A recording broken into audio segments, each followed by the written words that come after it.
সকলোকে বহুত বহুত ধন্যবাদ। Good morning. আজি আপোনালোকক প্ৰত্যেককে জনাবলৈ পাই সুখী হৈছোঁ, যিহেতু আমাৰ আহিবলগীয়া মাৰ্চৰ 15 তাৰিখে কোম্পানী এটা শক্তি এনিভাৰ্চাৰী 6 years এনিভাৰ্চাৰী প্ৰগ্ৰেম গুৱাহাটীত অনুষ্ঠিত কৰা হৈছে।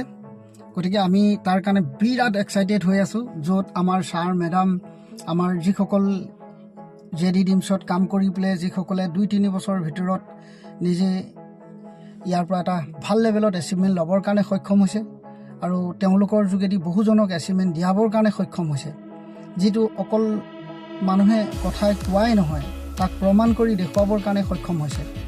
তেনেকুৱা ধৰণৰ কোম্পানীৰ যিসকল ব্যক্তিয়ে আজি ইয়াতে কাম কৰি ভাল এচিভমেণ্ট লৈছে, তেখেতসকলকো আমি লগ পাম, যাক আমি ডায়মণ্ড বুলি কোৱা হয়।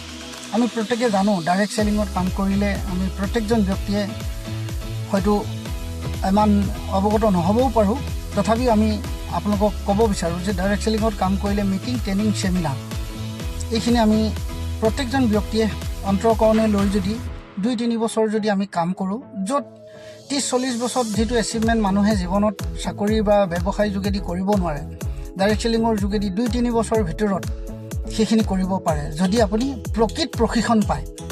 আৰু সঁচাকৈ আমি বিৰাট গৌৰৱান্বিত, অহা যিটো শক্তিৰ এনিভাৰ্চাৰী 6 years যিটো জেডি ডিমছৰ হ'বৰ গৈ আছে, তাত আমি বহুত শিকিবৰ কাৰণে পাম, য'ত বহু ঠাই ব্যক্তি তাতে একেলগ হ'ব। আৰু আমি প্ৰত্যেকজন ব্যক্তিয়ে জানো আমি আগুৱাই যাবৰ কাৰণে আমাক প্ৰত্যেককে নলেজৰ বহুত প্ৰয়োজন। আমি হয়তো যিখিনি শিকিছোঁ, দেখিছোঁ বা বুজিছোঁ, সেইখিনিৰ পৰা আমাৰ সদায় এনেকুৱা হয় মই চব পাৰোঁৱেই দেখোন, মই জানোৱেই। কিন্তু তাৰ উপৰিও আমি নিজক বহুত জানিবলগীয়া থাকে, কাৰণ আমি এটা বস্তু জনা বিৰাট দৰকাৰ। আমাৰ এই দেহাটোৱে আমাক বহুত উপাৰ্জন কৰি দিয়ে, আৰু এই দেহাটোক আমি ডেভেলপ কৰি ৰাখিবৰ কাৰণে আমাকো বহুত ধৰণৰ নলেজৰ প্ৰয়োজন হয় আৰু এটা ভাল বাতাবৰণ প্ৰয়োজন হয়। আৰু মই আপোনালোকক জনাবলৈ এইটোৱেই মোৰ ভাল লাগিছে, যিটো গুৱাহাটীত অহা 15 মাৰ্চত শক্তিৰ যিটো ট্ৰেইনিং ছেশ্যন, যিটো কোম্পানী এনিভাৰ্চাৰী প্ৰগ্ৰেম হ'বৰ কাৰণে গৈ আছে, তাত আমি বহুত শিকিবৰ কাৰণে পাম। আমাৰ নিজৰ লগতে যিমান ব্যক্তি আমাৰ জেডিত আহিছে বা যিসকলে আজি ডেটলৈকে জেডিৰ বিজনেছটো ষ্টাৰ্ট কৰা নাই, তেখেতসকলক আপোনালোকে প্ৰত্যেকেই বাই হুক এণ্ড কুক তাত আনিবৰ কাৰণে চেষ্টা কৰক, কাৰণ আমি নিজৰ লগতে তেখেতসকলকো তাত এটা এচিভমেণ্ট দিয়াব পাৰিম। আৰু আপোনাৰ এচিভমেণ্ট, তেখেতসকলৰ এচিভমেণ্টেই আমাৰ প্ৰত্যেকজন ব্যক্তিক প্ৰেৰণা হ'ব। আৰু আমি ভাবোঁ তাত যিসকলে যাব 100% জেডিৰ এটা ভাল এচিভমেণ্ট পাবই, কাৰণ তাত এচিভমেণ্ট পোৱা ব্যক্তিসকলক কাষতে লগ পাব, তেওঁলোকৰ লগত তেওঁলোকৰ সফলতাৰ কাহিনী শুনা পাব।